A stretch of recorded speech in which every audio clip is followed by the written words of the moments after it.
안녕하세요. 함선희 강사입니다. 벌써 두 번째 만나는 시간이네요. 세대 공감 소통에 대한 이야기를 가지고 두 번째 시간 함께 하도록 하겠습니다. 자, 시작하기 앞서서 이 그림이 잘 보이시나요? 노란 색깔과 파란색. 실제 면적이요. 반반이라고 합니다. 여러분들 눈에 반반으로 보이세요? 강의장을 가면 90%가 압도적으로 노란색이 넓어 보인다라는 이야기를 하세요. 여러분, 노란색이 넓어 보이시는 분은요, 지금 스트레스에 노출되고 있는 분이라고 합니다.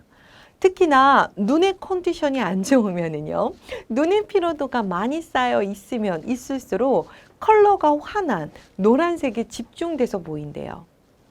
그런데 강사님, 저는 노란과 파랑이 반반으로 보여요 하시는 분은 지금 피로감이 그렇게 많지 않은 거라고 합니다. 컨디션 좋으신 거래요. 어떠세요? 대부분 스마트폰 많이 보시고 컴퓨터 많이 하시기 때문에 피로감이 쌓여 있을 겁니다. 오늘 좀 지치지 않게 또 즐겁고 유익하게 강의할 테니까 여러분들 더욱더 집중해서 강의 들어주시면 감사하겠습니다. 자, 재미난 퀴즈 하나 풀고 또 시작해 볼까요? 자, 엄마가 아닌 사람은 누구일까요? 왼쪽부터 1번, 2번, 3번 할게요. 자, 빨간 원피스를 입고 계시는 분이 1번, 그 다음 2번, 3번입니다. 여러분이 딱 생각하실 때, 이 사람은 엄마가 아닌 것 같아. 과연 누구일까요? 자, 대부분 강의장 가면 90%가 또 맞추는 퀴즈이기도 하는데요. 정답은 1번입니다. 맞추셨나요? 이유가 있어요, 이유. 1번 엄마 링 귀걸이를 했거든요. 너무나 큰 귀걸이잖아요. 아이 엄마는 저렇게 큰 귀걸이를 하지 않는다. 그래서 1번 엄마가 아이 엄마가 아니라는 거죠.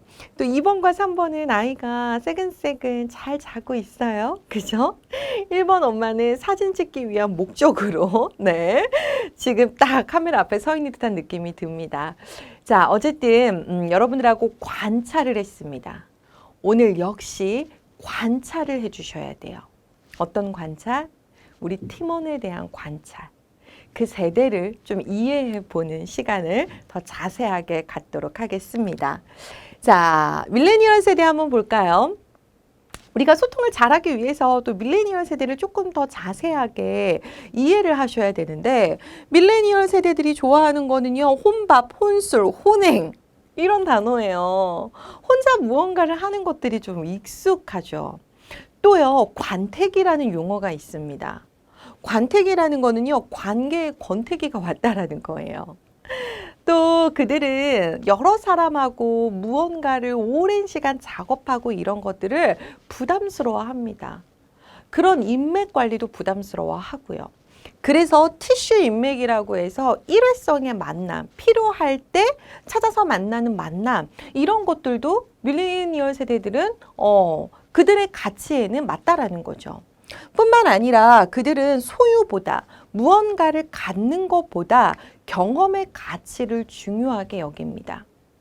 여러분, 이제 밀레니얼 세대가 좋은 집을 산다라는 게 쉬운 일이 아니잖아요. 좋은 차를 소유한다라는 게 정말 쉬운 일이 아니죠.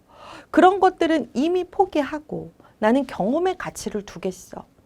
그래서 저도 제 남동생하고 10살 차이가 나는데 제 남동생은 밀레니얼 세대란 말이에요. 그를 보면은 자전거에 100만 원짜리를 투자하는 거를 아끼지 않아요. 공연 보러 다니는 걸 굉장히 좋아했었거든요. 내가 좋아하는 어떤 아티스트의 그런 공연들을 2, 30만 원짜리 티켓을 주고 가는 것들을 이런 것들을 아까워하지 않아요. 경험의 가치를 중요하게 여깁니다. 그러다 보니까 그 경험을 가지고 유튜브에 올리기도 하잖아요. 내가 주문한 물건들 언박싱해서 어떤 건지 내 경험을 공유하잖아요. 그들에게 무언가를 소유보다는 경험의 가치를 중요하게 여기더라. 그러니 여러분, 그들과 함께 일할 때 일에 대한 경험의 가치를 느끼게 해주는 것들이 상사의 역할이지 않을까요? 또 자신감이 강하고 넘쳐요. 자기애가 너무너무 강하지만 또 소외받는 건 극도로 싫어해요. 야, 혼밥 좋아하고 혼술 좋아하고 혼행 좋아한다며. 그런데 뭐 또 소외받는 걸 극도로 싫어해? 도대체 이걸 어떻게 이해해야 돼? 여러분, 그들이 SNS를 할 때 나에 대한 관심과 애정과 지지를 보내주는 좋아요, 하트, 이런 것들 좋아한다라는 거예요. 인정받고 싶은 세대입니다. 또한 여러분, 그분들은요, 인정의 욕구가 강해서 실은 어떤 무리에서 왕따가 되거나 이런 것들에 대해서는 또 참기가 어려워요. 내가 자체적으로 혼자 하는 것도 잘하지만 관심과 인정의 욕구도 필요하다라는 거죠. 또 기술의 발달로 인한 온라인 소통에 익숙하죠. 기성세대들에 비해서는 온라인 소통이 너무 능수능란합니다. 온라인은요, 즉각적인 피드백을 받지 않나요? 그러니까 여러분, 잘 생각해 보세요. 직장 생활할 때 상사가 이렇게 즉각적인 피드백을 잘 주나요? 그렇게 좀 스피드한 커뮤니케이션을 원하는데 무언가를 이야기를 하고 보고를 올리며 답을 기다리는 데까지 너무나 오랜 시간이 걸려. 이런 문화 속에서 일을 하는 게 효율성이 없다라고 생각하는 거죠. 그들의 입장에서는 어때요? 워낙 시청각 교육을 많이 받고 이랬기 때문에 온라인상으로 주의 집중을 확 해주고 빠른 피드백을 줄 수 있는 이런 소통에 익숙하다. 이걸 좀 기억하셨으면 좋겠습니다. 더 빠르게 커뮤니케이션 하기 위해서 줄임말 같은 것들도 많이 쓰잖아요. 그죠? 그런데 우리 조직은 스피드한 커뮤니케이션을 하고 있는가 생각해 볼 필요입니다. 자, 높은 자존감. 이들의 부모 세대를 한번 생각해 보세요. 뭐 베이비 부머 세대이겠죠? 그 세대들이 처음으로 자녀들에게 자존감 교육을 했어요. 네가 인생의 주인공이야. 넌 최고야. 넌 가치 있는 사람이야. 가치 있는 일을 하렴. 엄마 아빠처럼 살지 말고 의미 있는 일을 하고 사람들한테 사랑받으면서 존경받는 일을 하렴. 그리고 자녀도 하나 또는 둘밖에 안 낳았잖아요. 아무래도 그들은 하고 싶은 것들을 마음껏 하며 살았을 겁니다. 이런 자존감이 발달되어 있어요. 그런데 직장에 왔는데 이런 자존감, 이런 것들이 느껴지게 그들을 대우하고 존중해 주시나요? 이거는 생각해 볼 문제입니다. 조급해요. 모든 원하는 것을 바로 얻을 수 있었어요. 그래서 오래 참는 것들이 어렵다라고 합니다. 자, 손해보고 싶어 하지 않음. 앞 시간에도 말씀드렸지만 늘 평가받아온 세대예요. 그러니까 이 평가 체계에 대해서 예민할 수밖에 없습니다. 여러분들은 조직이 이렇게 투명한가요? 이런 것들에 대해서 한번 생각해 볼 필요가 있다라는 거죠. 요즘 젊은 친구들은 늘 평가받기 때문에 정말 나를 제대로 평가해줘. 투명하게. 이런 생각들을 너무나 많이 갖고 있어요. 그래서 한 고등학교에서 시험지 유출 사건이 일어났을 때 그거에 대해서 더 크게 분노를 한다라는 거죠. 자, 그런 분노는 표현을 하는 세대입니다. 취미도요. 서핑. 혼자 하는 취미를 즐겨요. 기성세대들은 골프. 함께하는 취미를 즐기잖아요. 그런데 밀레니얼 세대들이 그분들을 봤을 때 왜 모르는 사람과 그렇게 오랜 시간 그렇게 골프를 치는 거지? 이런 것들에 대해서는 별로 이렇게 좋아하지 않는다라는 겁니다. 기성세대들은 어떤가요? 이를 위해서 즐거움을 포기했어. 내 여가를 포기했어. 약속이 있더라도 회사 일이 있으면 내 약속을 취소를 했어. 평생 직장이라고 생각했고 개인을 희생했습니다. 우리 집단을 위해서. 자, 뿐만 아니라 우리는 상사가 바쁠까 봐 알아서 다 했어요. 이런 적극적인 업무 태도. 찾아서 일을 하고. 자, 뿐만 아니라 똑똑한 신입사원은 필요 없어. 너무 똑똑하면 튀기만 할 뿐이야. 우리는 뭐가 필요해? 전우회와 같은 동료애. 함께 조화를 이루면서 끝까지 믿고 갈 수 있는 이런 동료애가 더 필요하다고 생각을 했죠. 상사가 시키는 일을 일단 수행합니다. 자, 왜요? 솔직히 상사가 답을 아는 시대였거든요. 그래서 상사가 시키는 일만 해도 성과가 이루어졌던 시대입니다. 자, 그런데 지금은 상사가 답을 모르는 시대예요. 그렇기 때문에 상사가 시키는 일에 대해서 이게 맞아? 이게 정말로 성과가 일어날 수 있어? 내가 생각할 때는 현실하고 안 맞는 것 같은데? 라고 또 생각할 수 있죠. 그래서 그들의 의견을 듣고 존중해주고 반영해주는 상사를 만나야 일의 능률이 오른다라는 겁니다. 시대가 바뀌었잖아요. 하지만 기성세대들이 일을 했었을 그 세대는 어때요? 상사가 답을 알고 있는 시대였기 때문에 뭐예요? 전략을 짜고 목표를 짜고 이러면 시키는 것만 해도 우리는 그 성과를 볼 수 있었다. 그래서 지금도 하면 된다라는 생각을 가지고 있다. 하지만 시대는 바뀌었다. 묵묵히 일하는 것이 최고의 미덕입니다. 언젠가는 보상해 주겠지라고 생각했어요. 하지만 지금은 여러분 아시겠지만 언제 잘릴지 모르고 이 회사가 끝까지 나를 책임져 줄지 모른다고 우리 젊은 친구들은 생각을 하고 있습니다. 성공해야 해, 출세해야 해 치열한 삶을 살아왔어요. 이들의 부모 세대가 보릿고개를 넘은 세대였기 때문에 나도 정말 그렇게 가난하게 안 살려면 열심히 공부해서 살아야 돼. 가난을 되물림할 수 없어. 이러면서 열심히 살아온 세대라는 거죠. 그 세대에는 맞았습니다. 그 방식이. 그런데 지금도 그 시대적 가치를 우리가 서로 공유를 할 필요는 있지만 그거를 강요할 수는 없는 것 같아요. 취미도요, 골프 함께하는 스포츠. 이 관계에 대한 중요성이 있었기 때문에 함께하는 스포츠를 즐겨 하시죠. 참 많이 다르다라는 것이 느껴지시나요? 자, 그래서 우리가 그 세대를 잘 이해하고 어떻게 소통해야 될까 늘 고민하셔야 될 것 같아요. 자, 아주 중요한 이야기를 드리겠습니다. 왜 기성세대와 밀레니얼 세대들은 대화가 안 될까라고 생각하시는 분이 계시다면 이걸 기억해 주세요. 실은 우리는 같은 한국말을 하는데도 대화가 안 돼요. 지금 왜 우리가 다른 뭐 영어를 하는 것도 아닌데 한국말을 쓰는데도 대화가 안 될 때가 있거든요. 특히나 자, 젊은 친구들은요, 저맥락 소통을 합니다. 그리고 기성세대 분들은 고맥락 소통을 합니다. 저맥락 소통은 뭐냐면 이런 거예요. 커뮤니케이션이 직설적이고 명료합니다. 자기의 의사를 말과 문자로 분명히 밝힌다라는 거예요. 그러니까 선희 씨 바빠? 네, 바빠요 라고 대답하는 거예요. 저맥락 문화입니다. 선희 씨 뭐해? 일하는데요. 이 틀린 말이 아니잖아요.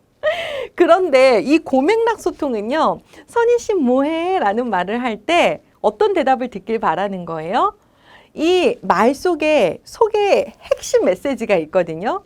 뭐 시키실 일 있으세요? 뭔가 이런 말을 듣고 싶은 거예요. 그래서 고맥락 문화에서의 커뮤니케이션은요, 상대방과의 관계를 고려해서 때로는 우회적이고 애매하게 함축적으로 말을 전달하는 경우가 있습니다. 그러니까 그들의 입장에서는 이해가 안 되는 부분들도 너무 많이 있다라는 거예요. 자, 고맥락 소통의 대표적인 표현들이 이런 거죠. 잘 모셔. 선희 씨, 팀장님 잘 모셔. 이렇게 말을 하면 도대체 잘 모신다라는 말이 뭐지? 어떻게 모셔야 잘 모시는 거지? 그들은 이제 머리가 아프기 시작해요. 부탁해. 아니, 뭘 부탁하시는 거지? 선희 씨, 눈치껏 좀 해. 나 눈치껏 하고 있는데 더 이상 어떻게 하지? 어떻게 하는 것이 눈치껏 하는 건지 제대로 알려주세요. 그들은 이런 생각을 갖고 있다라는 거예요.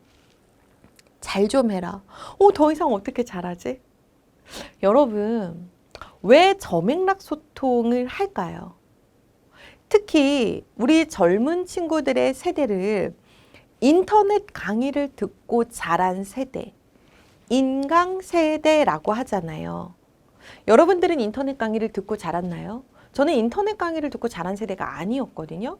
그런데 인터넷 강의를 듣고 자란 밀레니얼 세대들은요. 어떤 교수자가 최고의 교수자인 줄 아세요? 강사로서의 철학, 깊이 이런 것보다 쪽집게처럼 잘 시험 문제를 찝어주는 선생님. 내가 어떤 걸 공부해야 될지 제대로 매뉴얼을 알려줄 수 있는, 그 프로세스를 잘 알려줄 수 있는, 그 방법과 툴을 알려줄 수 있는 그런 선생님들이 최고의 교수자라는 거죠.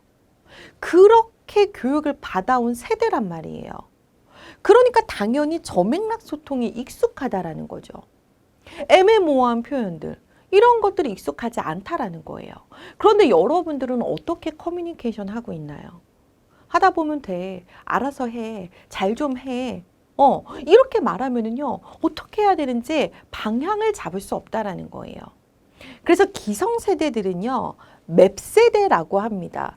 지도를 보면서 찾아갔다고요. A 코스로 갈까, B 코스로 갈까, C 코스로 갈까, 어디가 지름길이지, 어디가 좀 빨리 가지, 가다가 실패도 해보고, 어쨌든 목적지는 정해놓고 이 목적지를 찾아가는 연습들을 우리는 했다라는 거죠.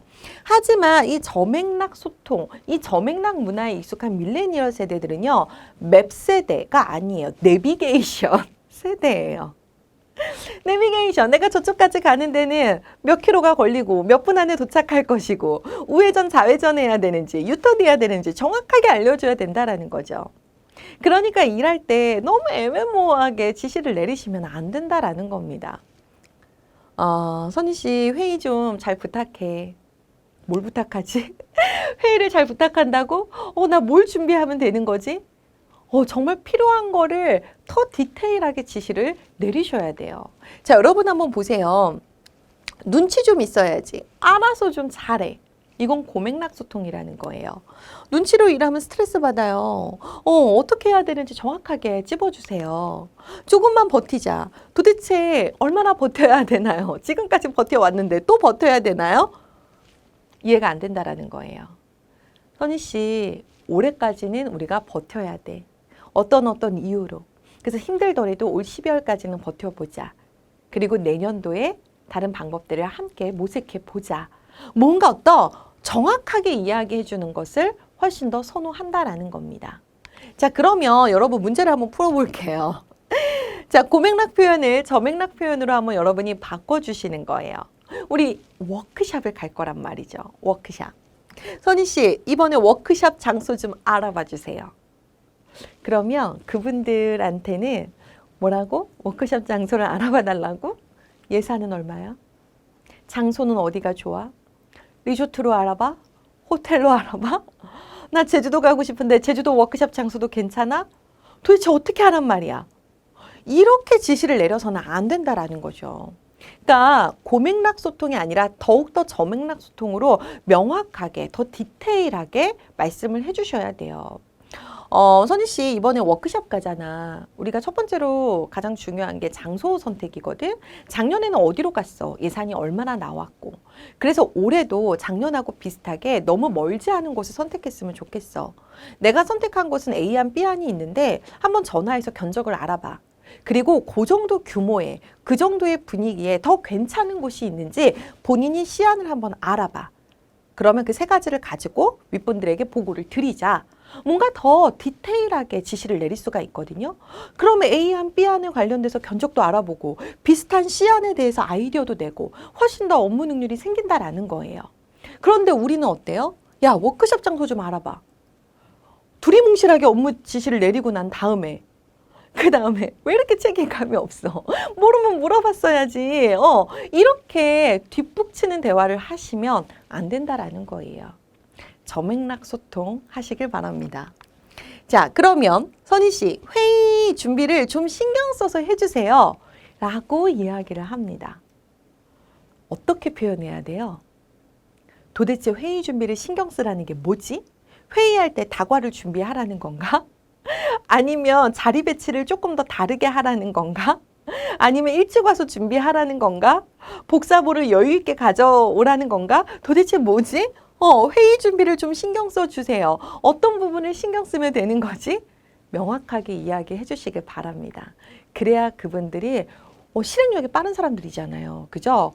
더 빨리 움직일 수가 있어요. 그러니까 우리 밀레니얼 세대들하고 소통할 때는 고맥락이 아니라 저맥락으로 소통하시길 바랍니다. 자, 여러분 머릿속으로 그림을 그리셔도 되고 지금 펜이 있으신 분은 종이에다가 그림을 그리셔도 됩니다. 시간은 10초를 드리겠습니다. 물고기를 한번 그려봐 주세요. 물고기는 어떻게 생겼나요? 자, 각자가 물고기는 이렇게 생기지 않았나? 생각드는 것들을 한번 그림으로 그려보시길 바랍니다.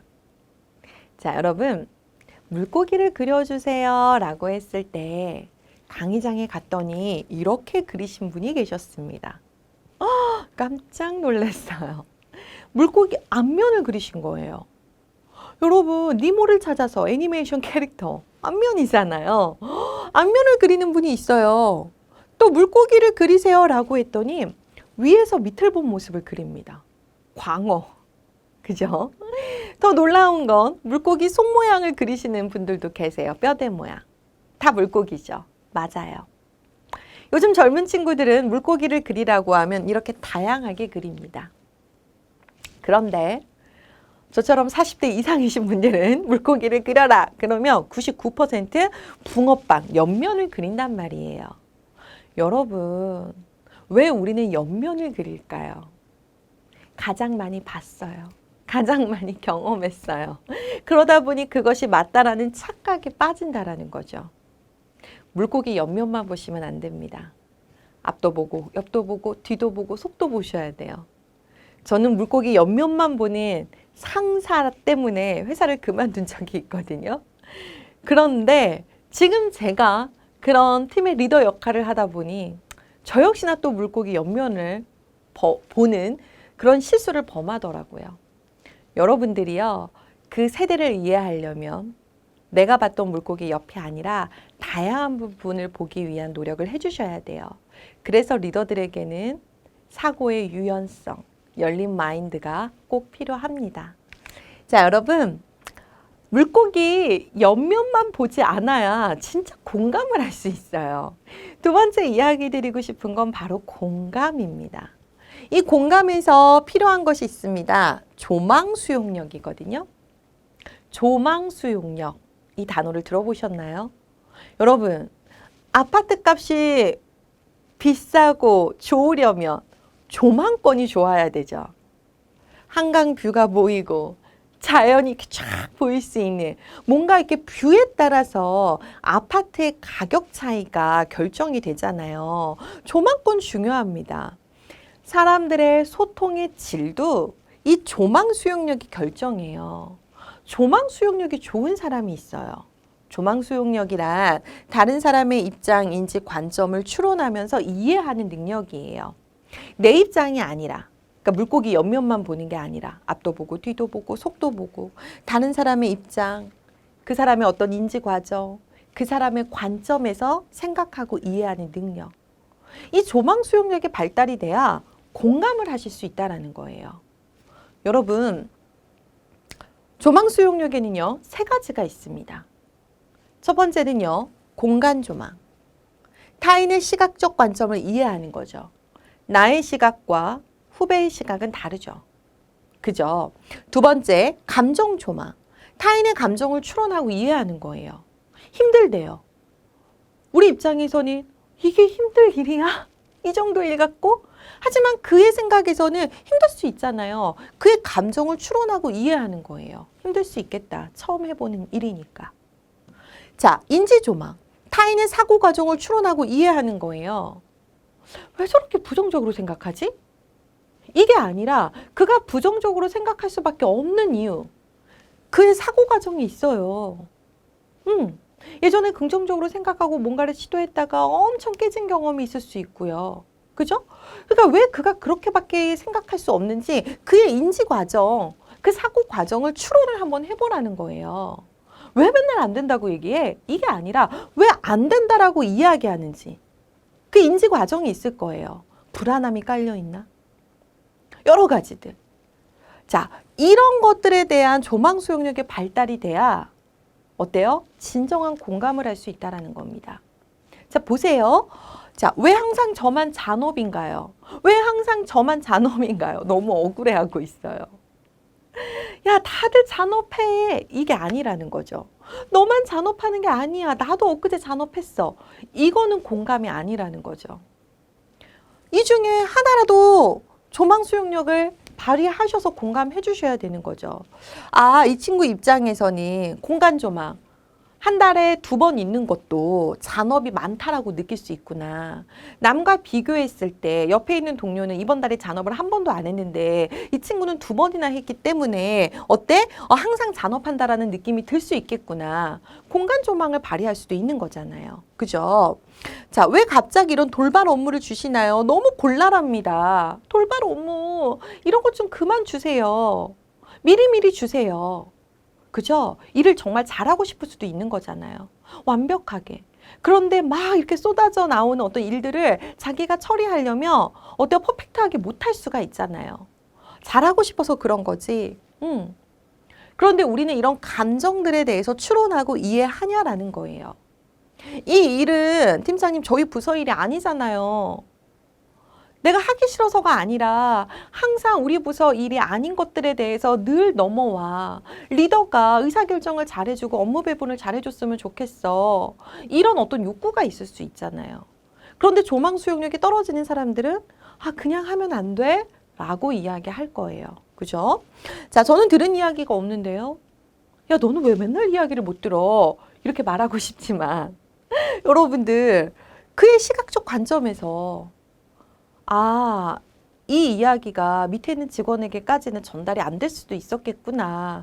그리고 어쩌면 중요하다고 생각하지 않아서 기억하지 못했을 수도 있는 거고요.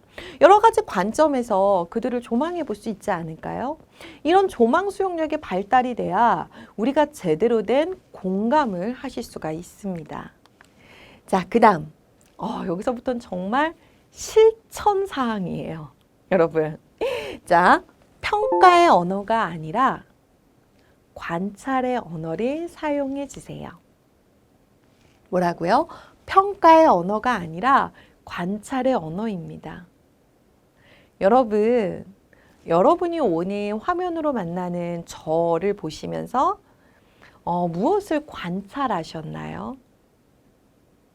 어떤 분은 제가 이렇게 질문을 드리면 저에 대해서 어떤 거를 오늘 관찰하셨어요? 라고 여쭤보면 강사님 목소리가 좋으세요? 또 이렇게도 이야기하세요.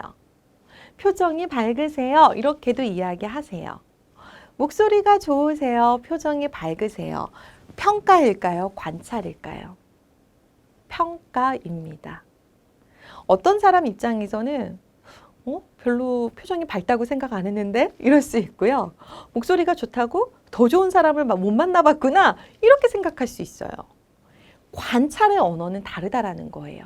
사진 찍듯이 명확하게 팩트로 누구도 부인할 수 없는 걸 이야기하는 걸 관찰의 언어라고 합니다. 함선희 강사님이 노란색 자켓을 입었다. 이게 관찰의 언어죠. 어울린다 안 어울린다는 평가의 언어이고요. 자, 그럼 보세요. 목소리가 좋아요. 젊어 보이세요. 이거 다 뭐라고요? 평가의 언어. 그러면 후배님에게 이야기를 했어요. 또 지각이야? 이거는요? 이거요. 평가예요. 후배 입장에서 생각해 보세요. 또 지각이야? 헉, 또 지각이라고? 나 이번 주 처음 지각했는데? 이럴 수 있잖아요. 뭔가 이렇게 반발심이 생길 수 있어요. 자, 왜 이렇게 늑장을 부려? 내가 늑장 부렸다고? 아닌데? 나 이미 준비 다 됐는데? 업무 지금 세팅 다 됐는데? 뭘 보고서 업무 늑장을 부린다고 말씀하시는 거지? 이해가 안 가는 거죠. 자, 왜 이렇게 책임감이 없어? 나같이 책임감 많은 사람이서 나와보라고 해. 지금처럼 힘든 와중에도 열심히 일하고 있는데 더 이상 어떻게 책임감을 요할 수 있지? 이건 너무한 거 아니야? 라고 또 반발심이 생길 수 있다는 거죠. 이 표현들이 기분 나쁜 부정적 평가라서 그래요. 자, 당신은 내가 원하는 걸 좀처럼 들어주지 않아. 만약에 이 말을 배우자에게 했다고 생각해 보세요. 와이프가 남편에게 당신은 내가 원하는 걸 좀처럼 해주지 않아. 이러면 여러분 서운하지 않으세요?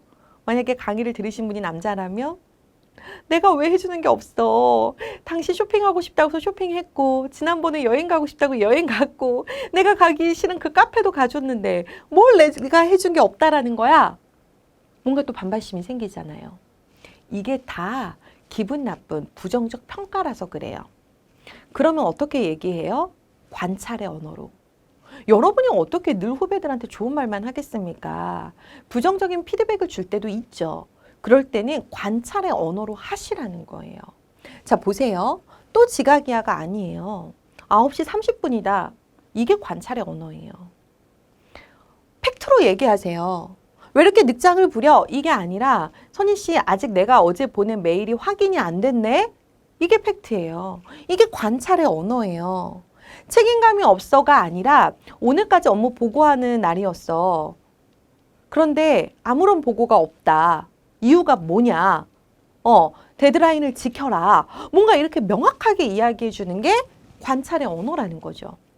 그런데 우리는 그거를 애매모호하게 어때요? 평가의 언어로 주관적인 입장에서 전달하니까 이것이 받아들여지는 후배도 있고 그렇지 않은 후배도 있다라는 겁니다. 자, 그래서 관찰의 언어를 쓰면서 네 번째, 요구가 아닌 요청의 언어를 쓰시는 겁니다. 요구가 아닌 뭐라고요? 요청의 언어. 여러분, 요구와 요청 차이가 뭘까요? 요구는요, 비난이 함께 섞여 있대요.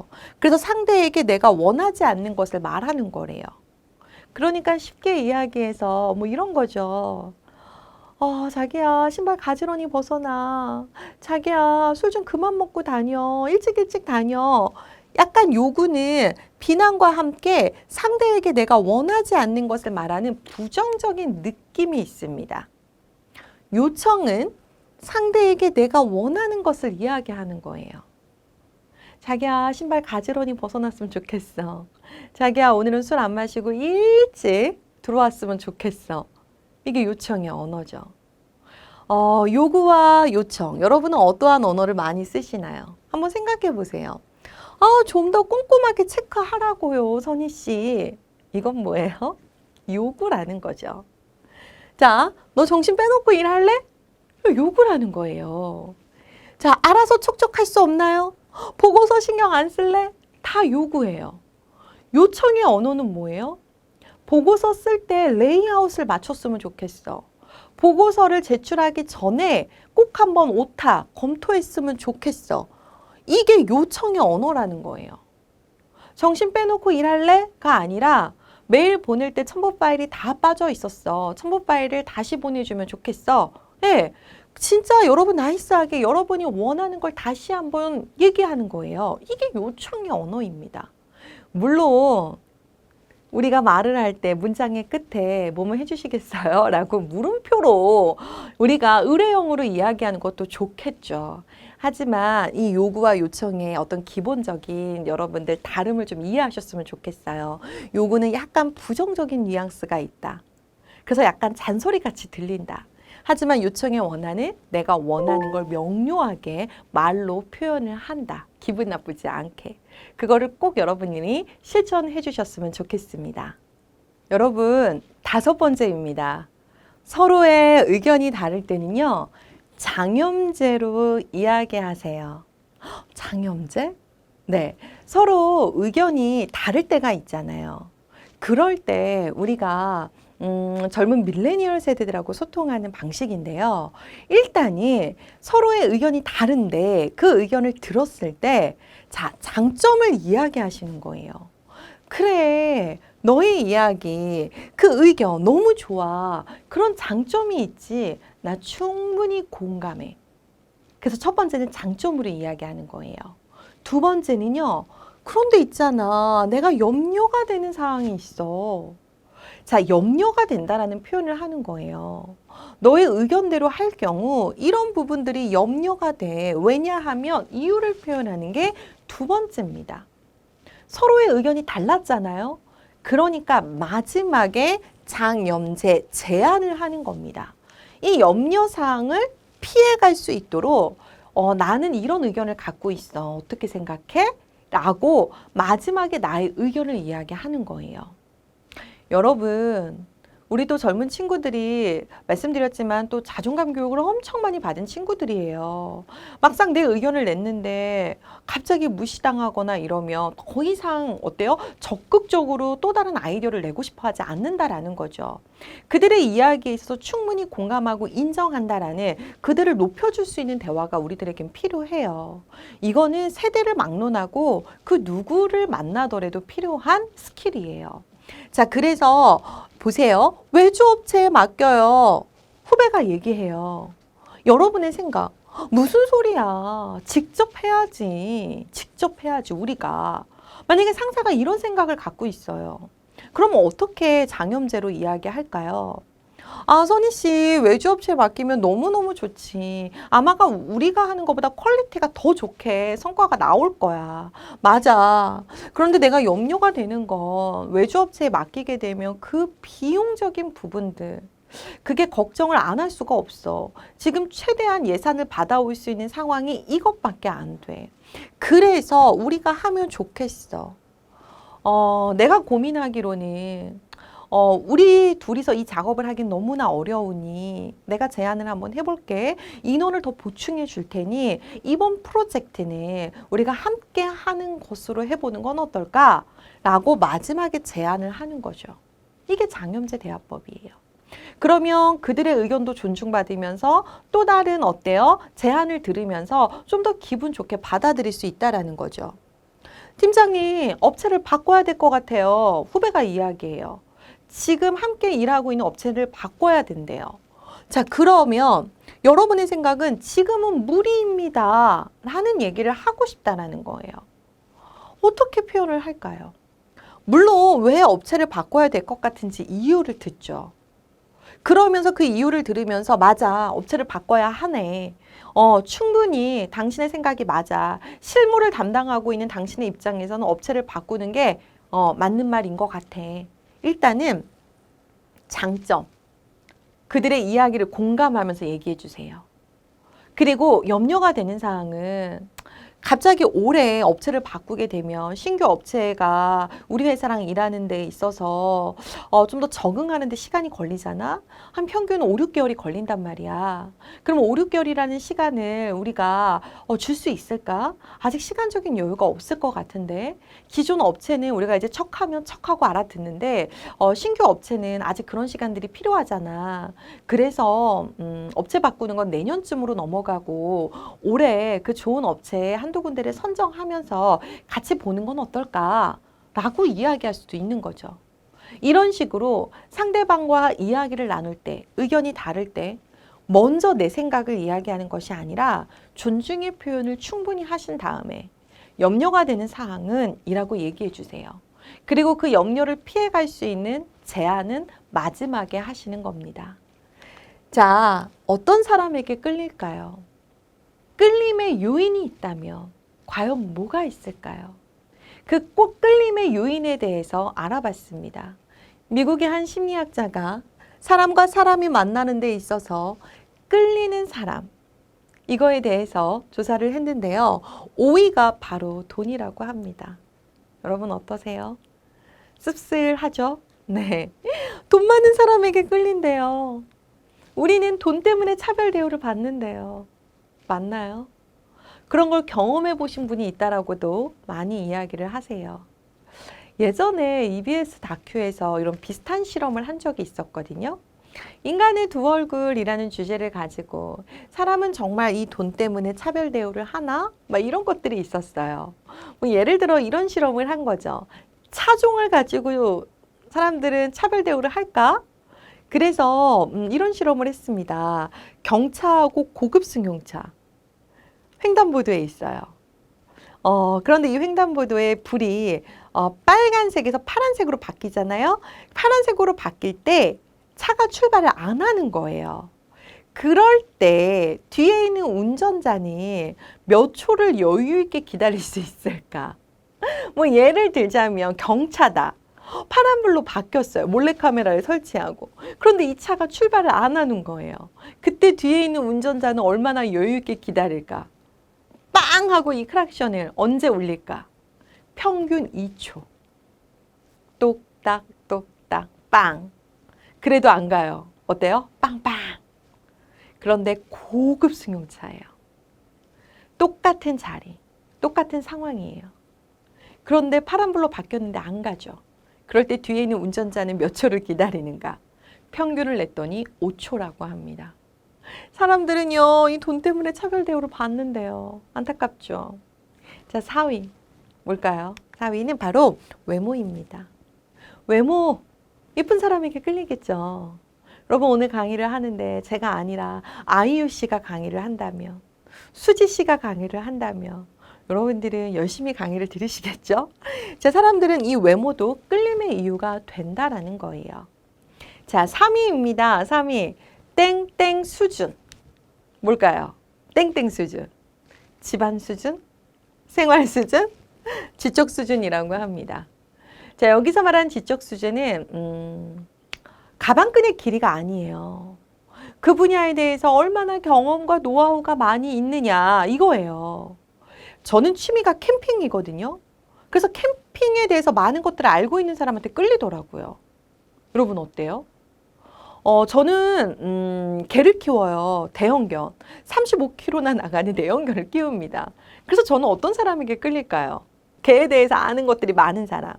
어쨌든 지적 수준이라고 하는 건 어떠한 분야에 대해서 경험과 노하우가 얼마나 많이 있느냐. 우리는 그런 사람에게 끌린대요. 자, 이 영상 보고 계시는 리더님들, 돈이 많으십니까? 외모가 뛰어나세요? 아니면 지적 수준이 높으세요? 자, 3, 4, 5위 중에 뭘 갖고 계시나요? 아무것도 없어요 라고 하신다면, 자, 2위. 2위는 상대방이 나를 좋아할 때 끌린다고 합니다. 그렇지 않을까요, 여러분? 나한테 관심을 가져주고, 그죠? 나를 좋아해주고, 내 코드를 맞춰주면 우리 끌리잖아요. 솔직히 저 친구가 맥주를 잘 안 마셔. 그런데 나 때문에 지금 맥주를 마셔주네? 그럼 끌리잖아요. 여러분, 원래 이 친구의 일하는 방식은 이 스타일이 아닌데, 다른 방식으로 나를 위해서 일하는 스타일을 맞춰줘요. 좋아하니까. 그럼 그 친구한테 끌린다라는 거죠. 자, 우리는 상대방이 나를 좋아할 때 먼저 좋아하고 관심을 보이고 내 코드를 맞춰주면 우리는 끌린다라는 겁니다. 이러한 노력 할 수 있죠. 여러분이 먼저 후배에게 마음을 보여주고 후배에게 다가가실 수도 있고 그들을 존중해주는 어떤 표현들, 좋아하는 표현들을 먼저 하실 수가 있겠죠. 1위. 어떤 사람?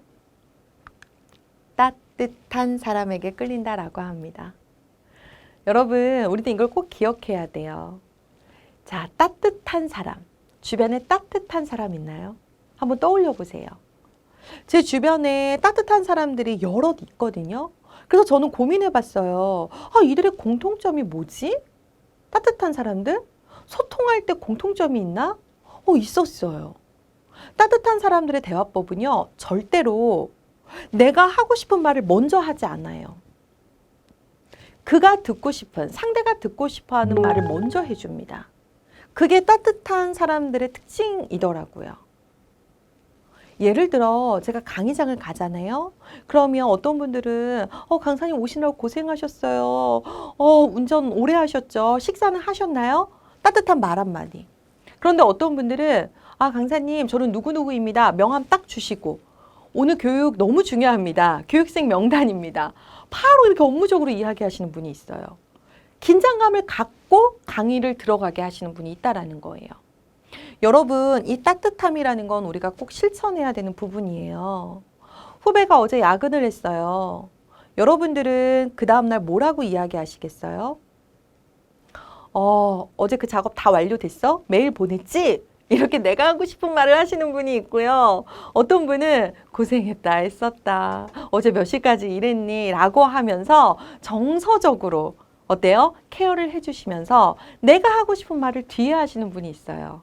급하게 부탁드린 일이었는데 어때요? 메일로 다 보내주셨나요? 오늘 확인해봐도 될까요? 내가 하고 싶은 이야기를 나중에 하시는 분이 있다라는 거예요.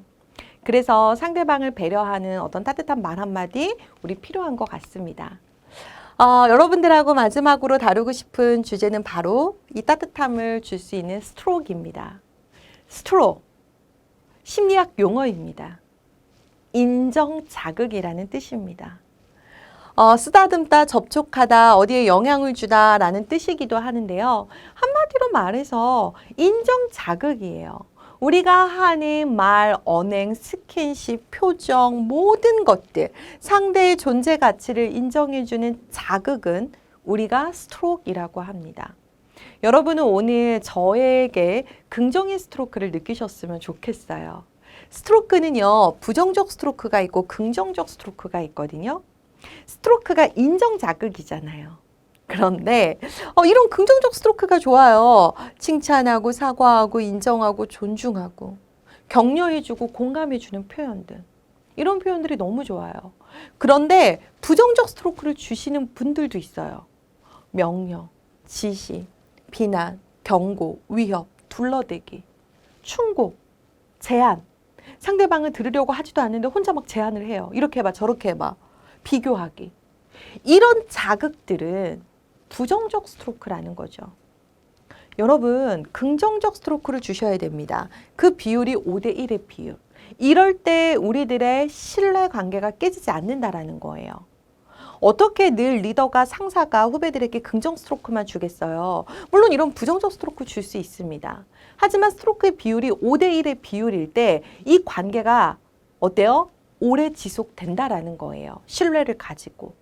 평상시에 고생한다, 애썼다. 선희 씨 덕분에 이 일 잘 끝났어. 역시 선희 씨야. 남들은 이거 일 배우는데 1년 걸리는데 선희 씨는 6개월 안에 마스터했어. 와, 대단해. 이번에 당신하고 일하면서 난 이런 걸 배웠어. 고마워. 인정 스트로크를 많이 주세요. 긍정적인 스트로크. 그러다가 어느 날 내가 그에게 경고할 수 있고 충고할 수 있어요. 비교할 수 있어요. 그런데 평상시에 긍정적 스트로크를 많이 주었다면 이 부정적 스트로크 한 개에 우리들의 관계가 깨지진 않는다라는 거예요. 선희 씨, 내가 정말 동생 같아서 하는 얘기야. 정말 잘 들어. 이 일은 이렇게 처리하는 게 아니야. 몇 번을 말해야 돼. 실수가 너무 잦은 거 알고 있지. 따끔하게 충고할 수 있어요. 하지만 내가 긍정적 스트로크를 상대방에게 많이 받았던 사람이라면 그런 충고도 나를 위한 좋은 자극이라고 해석을 한다라는 거예요. 그래서 이 비율이 중요합니다, 여러분.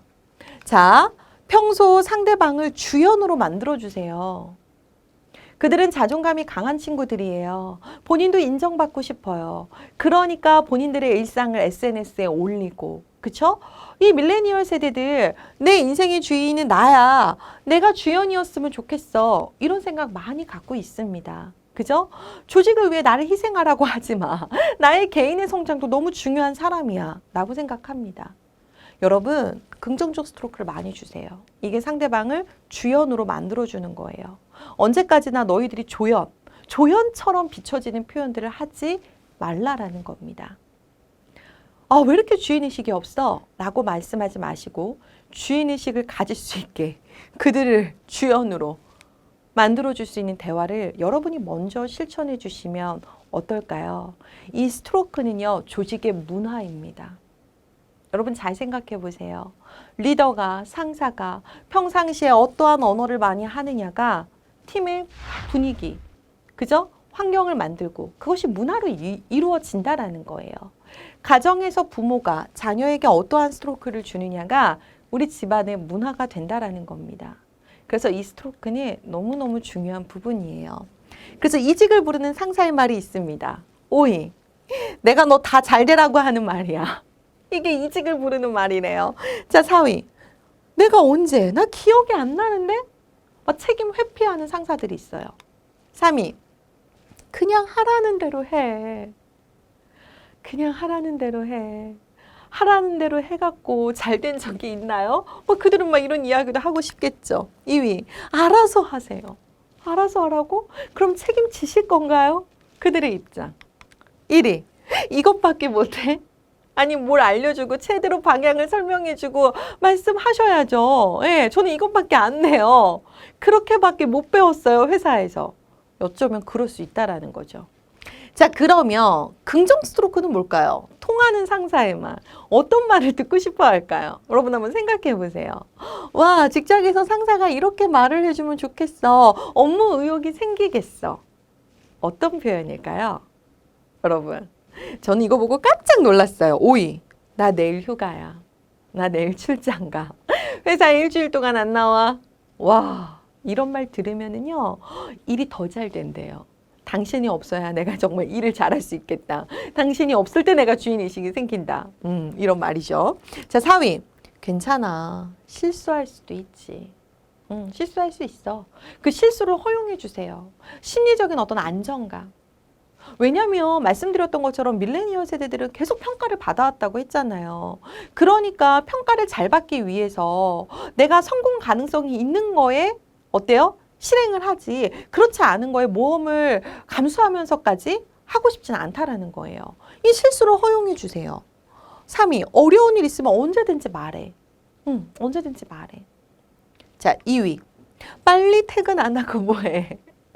퇴근해 빨리. 이런 표현들. 와, 나의 어떤 이 6시 이후의 삶을 저 상사가 보장해주고 있구나. 너무 기분 좋죠. 자, 1위는 뭘까요? 여러분 1위. 자, 이런 말 해주시길 바랍니다. 일 처리 잘했네. 자네 덕분이야. 선희 씨 덕분이야. 선희 씨 덕분에 잘 끝났어. 네 덕분이야. 이 덕분이야 라는 표현 참 좋은 표현인 것 같아요. 이 회사에서 월급 적어도 참을 수 있어요. 왜요? 나의 어떤 존재 가치를 인정받았잖아요. 회사의 뭐 월급뿐만 아니라 뭐 분위기, 뭐 회사의 뭐 이런 마음에 안 드는 것도 참 많이 있지만 그저 복지도 마음에 안 들고 여러 가지 마음에 안 들지만 그래도 내가 있어야 되는 이유들 이렇게 표현해 주고 있잖아요. 너 없으면 일 안 돌아간다. 너니까 이렇게 할 수 있는 거야. 내 존재 가치를 인정받을 때 어때요? 그 회사에 충성을 다할 수 있을 것 같아요. 이런 표현들 최근에 얼마나 많이 하셨나요? 스스로를 복귀해 보셨으면 좋겠습니다. 자, 정리해 볼까요? 스트로크는요, 질, 양, 타이밍이 적절해야 됩니다. 뭐라고요? 질, 양, 타이밍. 질이라는 건 뭐냐면요, 이거예요. 스킨십도 스트로크입니다. 만나서 반가워요 하고 악수하려고 하는데, 별로 악수하고 싶지 않은데? 이러면 스트로크의 질이 안 맞는 거예요. 고생 많아, 애썼어 라고 어깨를 토닥여 주는데 여직원이 느끼기에 남자 상사가 이러면 이거 성희롱 아니야? 이렇게 느낄 수 있죠. 스트로크의 질이 안 맞은 거예요. 질이 안 맞으면 갈등입니다. 그래서 상대방이 원하는 만큼 맞춰주세요. 그게 스트로크의 질을 잘 가져가는 거예요. 양이 잘 맞아야 돼요. 후배님이 여러분에게 얘기합니다. 팀장님, 좋은 아침이에요. 그래 하고 끝나면 안 된다라는 거죠. 좋은 스트로크 하나를 받았어요. 그럼 나는 2개를 주셔야 됩니다. 좋은 아침이야, 선희 씨. 아침밥은 먹었어? 라고 2개를 줘야 스트로크의 교환이 잘 이루어진 거예요. 팀장님 주말 잘 보내셨어요? 이게 아니라는 거죠. 잘 보냈지. 낚시하고 왔지. 선희 씨는 뭐 했어? 라고 물어봐 주세요. 자, 타이밍이 적절해야 돼요. 칭찬할 때의 타이밍, 야단을 칠 때의 타이밍. 이 타이밍이 적절해야 합니다. 일 잘했으면 즉각적으로 스트로크 줘야죠. 한참 지난 뒤에 야, 그 프로젝트 진짜 잘했더라 라고 이야기하면 늦는다라는 거예요. 칭찬의 타이밍 꼭 여러분이 지켜주시길 바랍니다. 타인의 말을 경청하는 것도 여러분 스트로크입니다. 타인의 말을 경청. 좋은 스트로크예요. 그런데 경청을 잘 하려면요, 이 2가지가 있어야 되거든요. 페이싱 기법, 백트래킹 기법. 여러분이 늘 하고 있는 걸지도 몰라요. 자, 페이싱은요, 상대의 목소리, 무드, 느낌, 이거를 맞춰주는 거예요. 상대가 급하게 얘기해요. 팀장님 이거 너무 급해요. 이거 빨리 좀 한번 서류 좀 봐주세요. 그럴 때 어떻게 경청하면서 얘기하느냐? 그래? 급한 건이야? 한번 볼게. 나도 그 사람의 목소리 빠르기, 무드, 이 느낌을 맞춰주는 걸 페이싱이라고 합니다. 상대가 약간 사무적으로 말해요. 그럼 나도 감정을 싫지 않고 사무적으로, 어떻게 보면은 상대방의 무드에 맞춰주는 거죠. 그게 페이싱 기법입니다. 말의 속도가 느리면 좀 느리게. 그죠? 자, 백트래킹은요, 이야기를 들으면서 상대의 중요한 단어나 그 말의 중요 부분을 내 입으로 한 번 더 얘기해 주는 거예요.